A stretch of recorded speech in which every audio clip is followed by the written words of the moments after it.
Yung nakikita, minsan nagpo-print kayo, biglang ahampas. Minsan naman nagpo-print kayo, pagkatapos pagka sa gitna yung papel, titigil na. Tapos magbo-blink na ito, paper jam. Ayan, tulad niyan. Yan yung nangyayari sa kanya. Yan, minsan naman paper jam kahit walang nakabara. Ayan. Ngayon, para ang problem nito, i-check na yung flex niya, yung 4-pin, baka may punit. Ayan, no. Yan, hindi reset yan, mga ka-JJR. Ayan.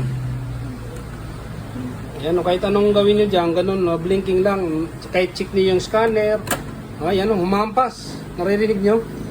Ayan, ang check nyo dito, ito. Ayan, ayan, humampas. Ayan, ang may problem dito, mga ka-JJR, ayun.